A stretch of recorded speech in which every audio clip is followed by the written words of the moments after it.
Hello, I'm Bonnie Rabikoff, and this week we are in the kitchen at Cafe Tempo with their executive chef, Tim Johnson. Tim, thank you for inviting us once again into your kitchen. You're welcome. So it's winter and we're going to make a signature, I know it is called a signature winter dish, but I thought before we did that we could review, if you will, a little bit about your journey to this profession. Well, I'm a graduate of the New England Culinary Institute in Montpelier, Vermont, and then I spent a lot of time out in San Francisco for about 3 years before I came back to Kansas City. While in Kansas City, I've worked for Crestwood Galleries and Webster House. And some favorites. Some of the best places in town, and came out here to the college in 2006. So it's kind of like my new home. Been here 5 years now, and I'm really enjoying it. Well, and obviously being supportive of so many of the educational programs that are connected to food here at the college. So food, it's winter, and you are a huge advocate and always have been of seasonal cooking. What kind of food products should we be looking for and cooking with this time of year? Well, the misconception is, okay, it's winter, I can pack on the pounds. You know, that's not true. You can still eat healthy during the winter. Just you eat what the earth is giving you, and that's going to be a lot of hearty greens, stews. You just want to stay away from the carbohydrates that will pack on that extra winter weight if you want it.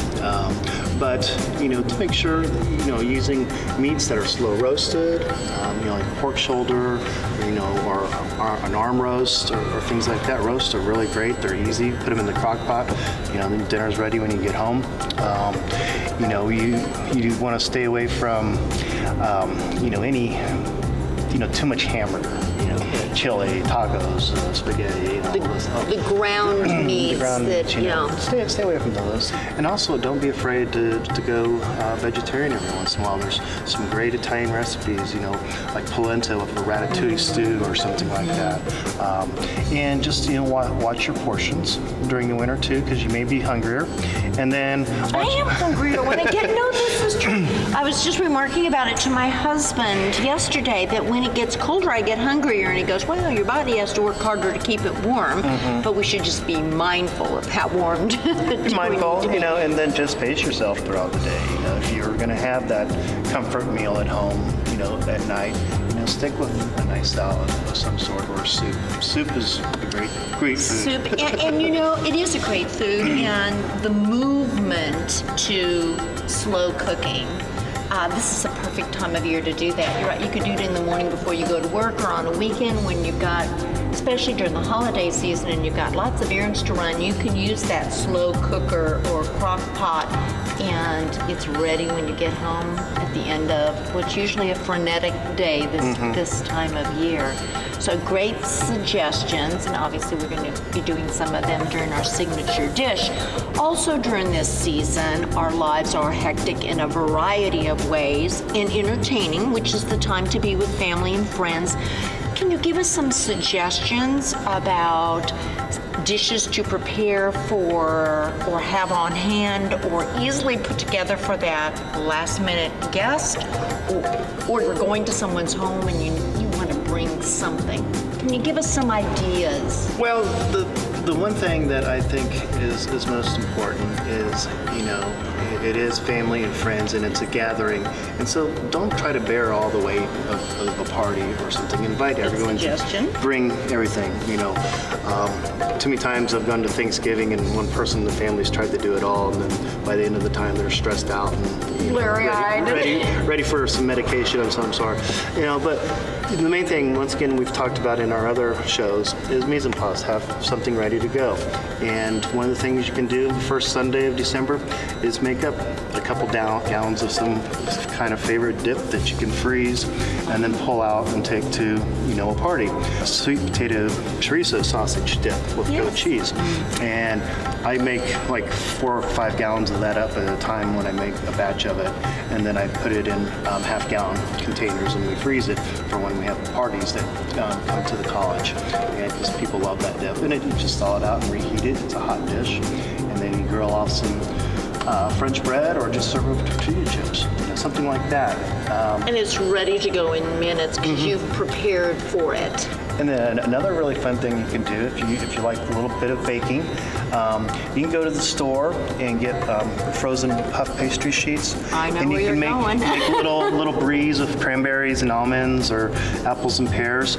Make 6 or 7 of those, freeze them. And when you're going out to the party on Friday night and you're getting home at 5:30, you just pull it out, throw it in the oven, and you're ready to go. And you're ready to go. And puff pastry is so easy to work with. It's not like phyllo and over brie with whatever fruit you've got, and you have a delicious, warm kind of dip or entertainment sort of feast going. Yeah, the thing that I would suggest most is try not to worry about doing little individual canopies and things. That's for the summer. Very time consuming. Have something in bulk that's ready to go when you're flying out the door. Something else I have found is that, like that wonderful dip that you described, you just got a couple of really pretty bowls and a platter, because we, with our eyes first, and it's as much about the presentation as the food itself that creates excitement and fun, or gives it that festive feel. Right. So cheeses, you could do cheese boards and crackers. What else would you recommend to have in your pantry? Olives. What else comes? Olives, pickled garlic, stuffed olives. Yes. Things like that. But if cheese, if you're gonna bring cheese, make the effort to get something interesting, like a Guinness. Suggestion, yes. Guinness Derby cheese, or something that's out of the ordinary instead of cheddar or Swiss or something. Go to a nice cheese store, bulk up on that, buy some of those little wedges, have it ready to go. So that'll be a new experience for someone, because you'll be sharing an experience, because that's what eating is all about, gathering and then experiencing each other's friendship. Okay, so make it easy on yourself, and really what I'm hearing from you is plan ahead. Think ahead about having a few items in the pantry, or you prepared in advance and put in the freezer, and you're ready to go. You ready to go? You're ready to go. Okay, so speaking of the season and entertaining, now working here, which is different than when you were working at a commercial restaurants, you're having different opportunities here during the season. What are those? I'm part of an organization called NACOPS, which is the National Organization of College and Food Service Operations.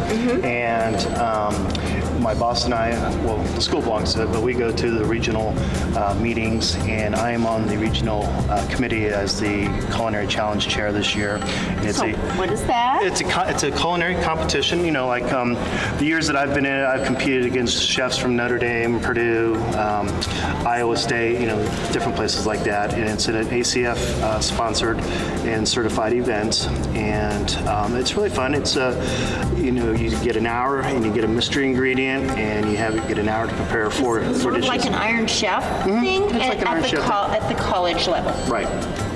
Okay, and so what it does is, and I know that one of our chefs here, Selena Teo, was in that competition, and she said, what I'm assuming you might think, is that it also, in addition to the fun and the excitement and the energy there, you're also getting a chance to share what you do and learn about what other people do. I'm assuming it's an exchange. That's the whole thing. It's a networking, exchanging of ideas about how you're running your food service on campus, what the students are wanting, what the faculty is wanting, what we're wanting to teach, the students about their eating habits. And, the biggest thing we're seeing right now, our students are becoming very aware that they want sustainable agriculture on their plates. That's wonderful. And so we are now trying to do that, because a lot of schools are starting to develop their own farms on campus.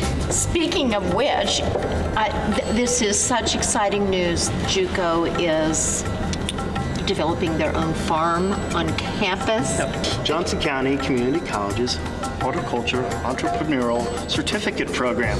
But you can't say that 3 times like really fast. That's a fabulous approach. But it is on campus, and we just we broke ground on the farm this last fall, and we had our first produce. We had some turnips, and we had some basil, and we had some radishes, and we had some kale. So it's happening. It's already, he's got it growing out of buckets, and it's doing great. So Mike Ryan is our chief farm guy, and along with Jay Anno and the rest of the people that are part of this process, we hope by next spring that they will be able to produce enough that we will buy everything from them and then turn around and use it in our various kitchens. You are going to be sustainable. Yeah, now I just need to get some sheep and cow and some. There you go. There you go. That's what we were looking for, was the ad. But this is planned. This is planned. And then we're also we're in the midst right now of getting our composting program together. So, Chef, we're going to go in the kitchen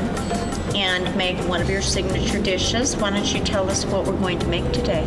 It's going to be a grilled bison tenderloin, and it's stuffed with sage marinated mozzarella cheese, and I'm going to serve that with a pork blackberry reduction sauce, Zinfandel potatoes, and roasted haricots. It sounds wonderful. I think you should come into the kitchen with us.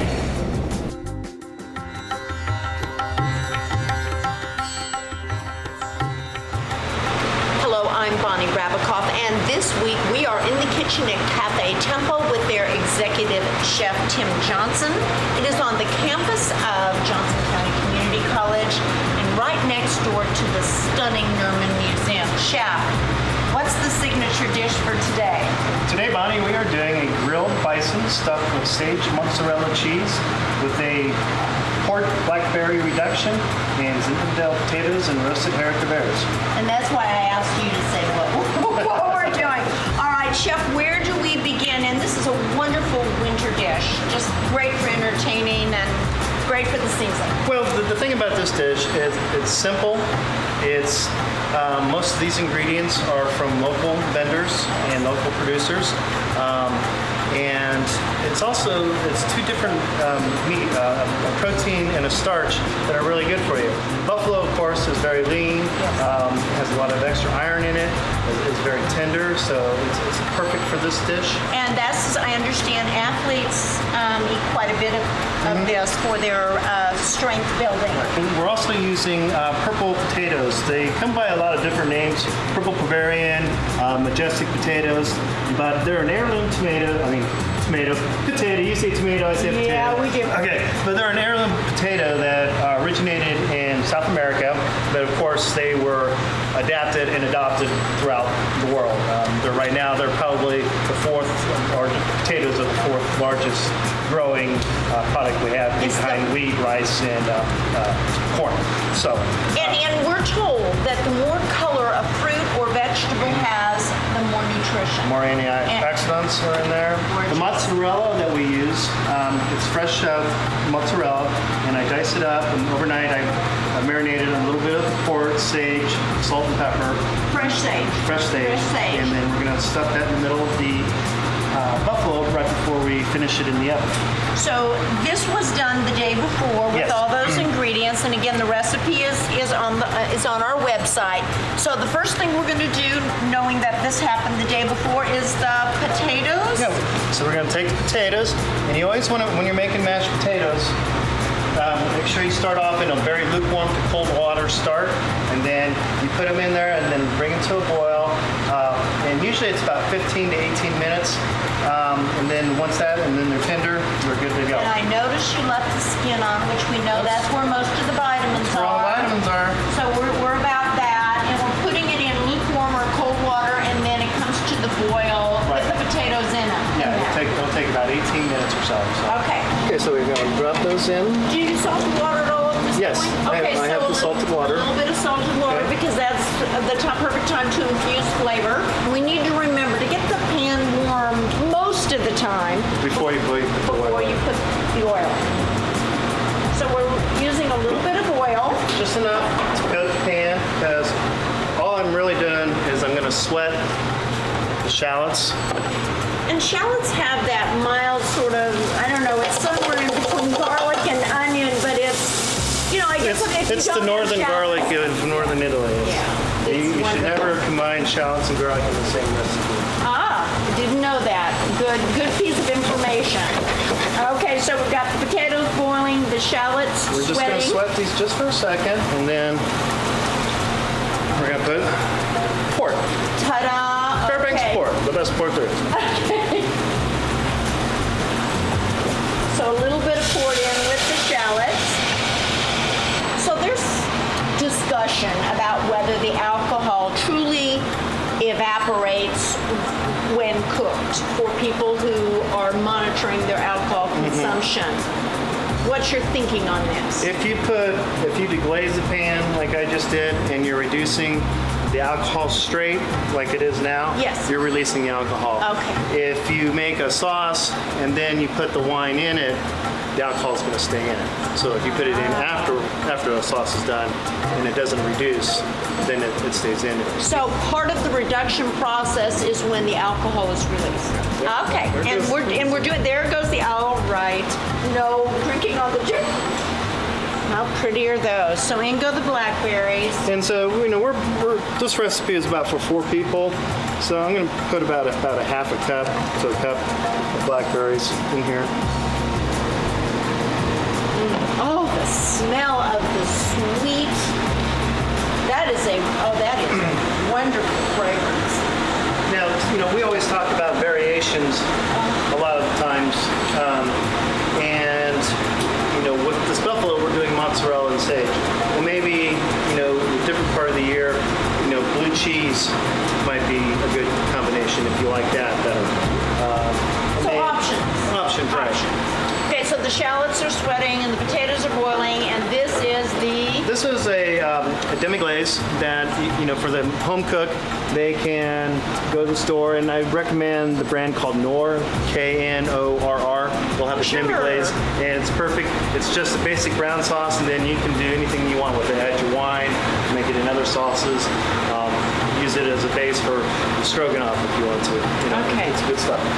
So we're taking the demi-glaze, which probably most of the home cooks are going to buy off, pick off the shelf and add it to the shallots. What that is it is the beef. It's beef concentrate flavor, and that's going to give the sauce a little body. And flavor. Intense beef.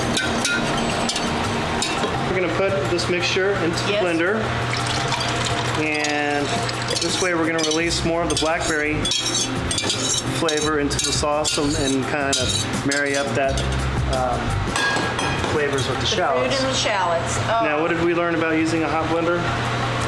We learned that we absolutely have to make sure that the lid is on, and sometimes you can even put a towel, but you're also giving it a little drop of air. We're going to burp it a little. We don't want any explosions. Could you wait till this got closer to room temperature, or no, you really need it? You could, because you're going to reheat it anyway. Okay. And so if you're at all uncomfortable working with hot product, let it cool down a little. So it's been in the blender. You've gone for what consistency? Well, it's a puree. Yes. Okay, and we want it to be able to stick onto the back of the spoon, drop it off plate. Okay. But the reason why we're straining it because blackberry has. It does all those little seedy things. All those little okay. seeds. So we're going to strain this because of that, and then reheat it. So again, you could work with it cooler. Oh, the smell. What an exciting combination of the shallots, the sweetness of the fruit, and the intensity and depth of the port and the demi-glaze. And that leaves us with a remarkable and beautiful sauce. I love the color purple. Okay, we're ready for the Zinfandel reduction for the potatoes. So we've warmed the pot once again. Warm one on the pot. A little bit, yes. A little touch of olive oil just to release. There we go. I notice you don't need really that much oil for this. You're sweating. You're not sautéing. Okay. So what's next? Add the rest of my shallots. A little Zinfandel wine, just about a half cup. Okay, and again, the alcohol is being released here and maintaining the flavor of the zin. All right, so while things are reducing and boiling, we're preparing the vegetables, which which are going to be roasted while the meat rests, and I'm on assignment. Scary. Oh, All right, no, the other way around. The other way around. You always, with a vegetable, you always want to cut with the pulp or the skin side down, because you get a better cut line. See, I always want something when I'm here. Of course, that's the purpose of this. So this is ready. This is ready. Now tell me what you want me to do with the green beans. Let's just kind of square them off because they're a little long, and so I want to take off about a ½ inch off the bottom. Okay. But you like to keep the tips on. Mm-hmm. These are pretty. Gorgeous. Yes, well, pretty is the goal here. I'll take it. Okay. Put it in our composting pile. Yes, for the farm. Now, one of the things that's interesting is, people will steam vegetables or they'll saute vegetables, and then there's people that steam vegetables and then roast them. Yes. You don't have to do all that. Roasting is the best way of cooking a vegetable. You keep all the nutrients in there and all the flavors, and it brings out the flavors. You put it in steam or water, poof, you're making baby food. You're losing flavor. So you're saying all we need to do is roast these. We'll put a little olive oil, just salt, salt, pepper. And we're good to go. Roast whenever possible. Flavor, time, nutrition. All right, Chef, so the potatoes have boiled in salt water. We began in a cold pot of water, brought it up to a boil till it's tender to the fork. All right, and kept the skins on because that's where the nutrition is, and that's a flavor also. Where do we go from here, Chef? One thing, too, we want to make sure that they're really dry, so allow time for the water to run off the potatoes because you don't want water in there, too. But I've been told that. So you let it evaporate a little bit because the flavor's more intense. You don't want soggy. I don't want soggy potatoes. And we wouldn't even think of it. No. So and you're mashing them with a whisk. Yep. Because I've been told that you should not use, an electric beater because it makes potatoes gummy. Starchy. So you could use a ricer. Well, for this you wouldn't, or just a regular old-fashioned masher, or in this case, the whisk. And that smells so good. That I like about doing this is I like for there to be chunks of potato left. I want it to be lumpy. Great texture. Because this is a rustic dish. Yeah, this is the Zinfandel reduction. Zinfandel reduction. And then also, we got to have a little butter in there. Of course we do. Why don't you kind of stir that up? I can do that. Do you want me to do it with the whisk or the spatula? Spatula is fine. Okay. Said we don't want to overwork the potatoes too much. And unsalted butter, because we want to be in charge of the salt. I want to be in charge of the salt. Yep, we do. Oh, this is heaven. Okay, so the first thing was the butter. After we've beaten them up, smash mushed them. Mush. You know mush? It's a technical culinary term. Obviously, it has escaped you. Oh, look at this. And so this is our little Zinfandel reduction, and I'm going to pour a little bit in at a time. So it's taking what is already a beautiful color and giving it a little bit more. It's giving it a little more color. And the flavors are amazing.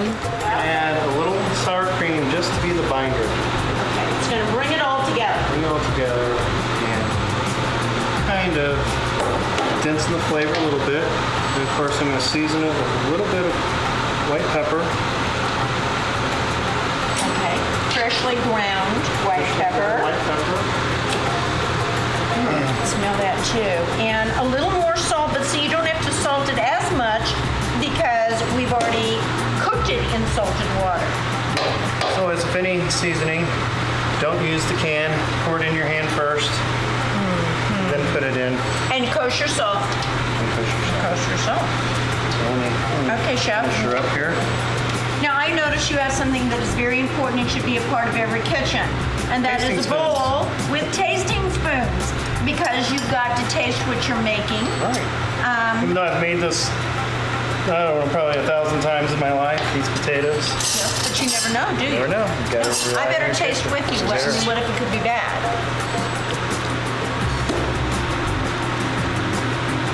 That's heaven. Just a little bit more. But it doesn't need any more salt. Would you add pepper? No? Maybe. We'll see what the butter does to it. We're going to see what the butter does to it.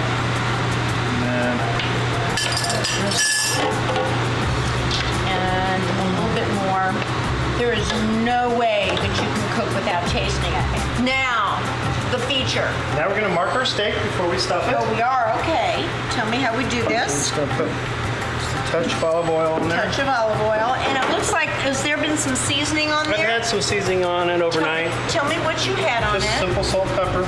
So Let the product speak for itself. Yes. So overnight you put some salt and pepper on it. As we had prepared the mozzarella for overnight, so that's good. Anything you could do in advance. Added a little olive oil on it. This has been butterflied so that we can stuff it right here. So I'm going to cook it on this side.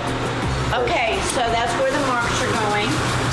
So butterflying is putting a cut in it so that you can stuff it with something, which in this case is going to be mozzarella that's been infused with sage. And you like to, when we did this with pork chops too, you like to start it on the grill and get those markings and the caramelization, and then you like to finish it in the oven. So it's off the grill and ready to be stuffed. I'm going to stuff it. Begin with that mozzarella. Sage, marinated sage. This also has a little red onion in it too, just for some texture and bite into it. So this is at the point at which you stuff it and put it into a 450-degree oven for about 5 minutes. 5 minutes. A giant toothpick is participating its own. Yeah. Okay, and now it goes in the oven.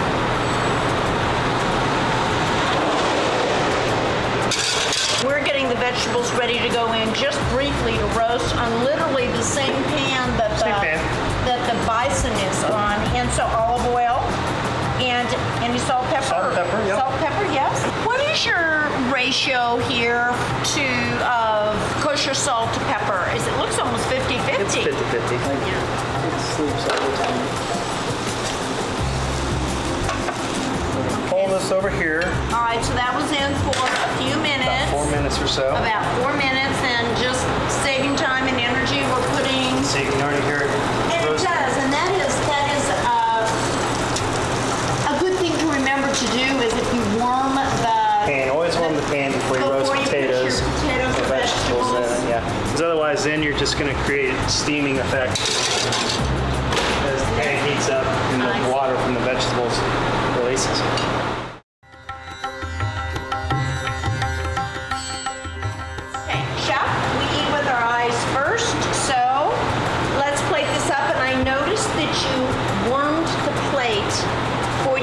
Down to put all this wonderful food on it.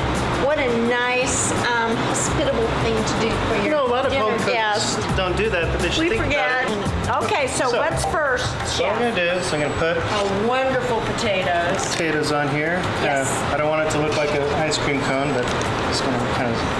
But you know, a scoop is a great tool for the kitchen. Besides for ice cream. Okay, and now I'm putting pork sauce. production. Ooh, gorgeous. Oops. No, that's why. There we go.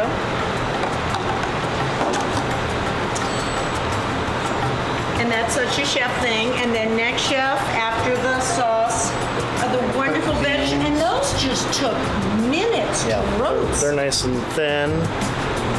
So we kind of want to have a little. Look how pretty. The colors are already a celebration. Part of the decoration. The buffalo on How there. beautiful is that? Well, Chef, from this point, you know, we do have a fabulous celebrity taster, Grammy Award-winning Charles Ruffy, but we need to pair a wine for him. So let's go from here to the wine pairing. Sounds great. Okay.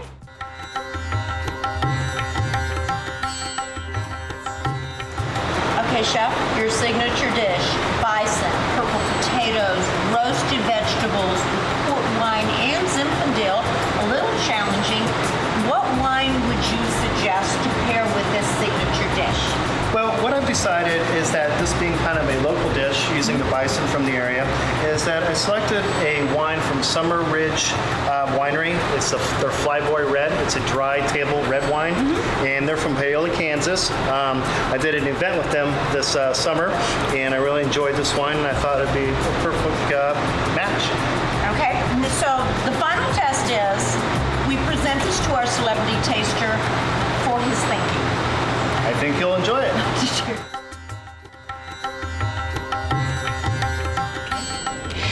I'm Bonnie Rabikoff, and we have just been in the kitchen at Cafe Tempo with their executive chef, Tim Johnson, preparing a signature dish for winter. To taste this creation, we have invited Grammy Award-winning conductor Charles Bruffy. He is the conductor of, I'm taking a deep breath, the Kansas City Chorale, the Phoenix Chorale, the Kansas City Symphony Chorus in Rolling Hills Church. I'm the music director there, yes. And so in your spare time, I like to eat good food. Okay, well, I like all my senses stimulated, which is why I'm so thrilled to be here. You know, with all the visual art, we get to hear beautiful sound, and then hurry up and bring the food. Okay. All right, we have an impatient celebrity taster, so chef will wait no longer. Please tell us what conductor Charles Bruffy is about to taste. Conductor Charles, today we have a grilled stuffed bison with sage mozzarella cheese, Zinfandel potatoes, and a blackberry pork sauce with roasted haricots verts. And then we're pairing that today with a Flyboy red table wine from Summer Ridge Winery in Paola, Kansas. All right, So, we are enjoy. local. Okay, now, Charles, your assignment. Do I get to taste this? You get to taste this. And I saw a sign here that said art on a plate. Oh, that's the tagline. Did you see this? Yes, that's art. And you know, our chef is an artist as well, so you can appreciate the creativity that has gone into this. How long have you been the conductor of the chorale? Since 1988. That does not make you old, it makes you experienced. Experienced. I am well experienced. Beautifully prepared. That is beautiful. Oh, we're making sure we get all the And cheese you know, in there. I am known for my perfect bites. The perfect bite. You know, we've had several chefs talk about that. That sometimes when you go to taste something, you're tasting all the parts, but others, you're creating that perfect bite. You are meticulous.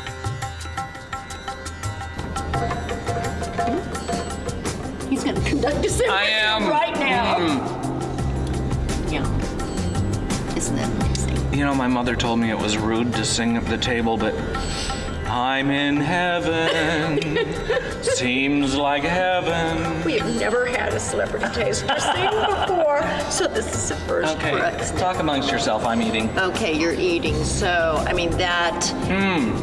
And we talked about quality food products, that you've got to have the quality before you start cooking it, and Tim takes great pains to select really high-end products. Did you know that they are going to be having a farm here on the campus growing their own food because they have an agricultural program in addition to a culinary program?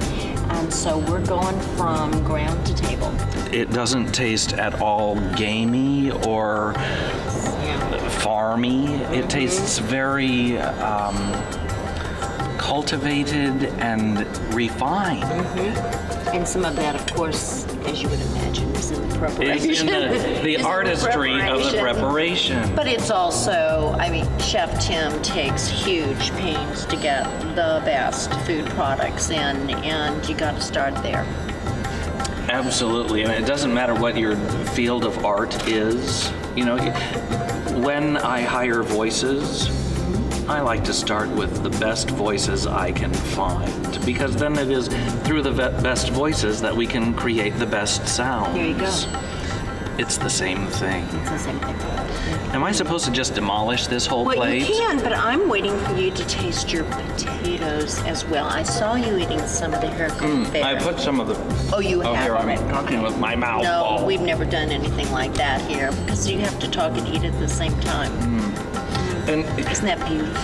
how curious these purple potatoes, you know, and how it is with the wine sauces and then the greens and the pungent reds. So he's mixed red, green, purple, and of course the color of the bison, and he's accomplished that by using Zinfandel, which has cooked out the alcohol but is still leaving flavor and color behind. Yummy. I love those potatoes. There's a secret in there, I can tell. Can you reveal it? I can, yes, because all of our viewers are going to have the opportunity to go see the dish prepared as well, but it is the Zinfandel. He has used that red wine, which is pretty versatile red wine, to help enrich the flavor of the potatoes, because potatoes can be sort of bland if Yes, they're they not can. cared for properly, and he did that. He cared for them properly. And another thing that I really like about the pairings of this plate is that the skins from the potatoes are still mixed in. That's and where the I nutrition- love that. Nutrition. Not is only is right it good under- for you, yep. and I love how it feels in The your texture, mouth. it's wonderful. It's bold enough to stand up to the bison and the port wine reduction, the Zinfandel. He's just made it all work. It's a great winter dish. And let's open this up so we can You're see peeking. it. See? It's sage. I was that kid that ran down the stairs and opened the present the night before Christmas. bad Charles. But look at So this. He's taken the mozzarella and he's, if you will, infused it with the herb sage. And we think of sage for holiday entertaining and holiday foods, and that's what he's accomplishing now. You wouldn't think to put those combinations together. Sometimes when they put combinations together, they're so bizarre that they honestly don't work. This works. I really appreciate your take. I know your schedule is frenetic, and you're half here, half in Phoenix. So we really appreciate the fact that you took some time out to be our celebrity taster. I know you appreciate art in its many forms, and we appreciate the contribution you've made to Kansas City with your art form. I am so thankful to be here at Cafe Tempo and to taste this delicious food. Thanks for your kind words.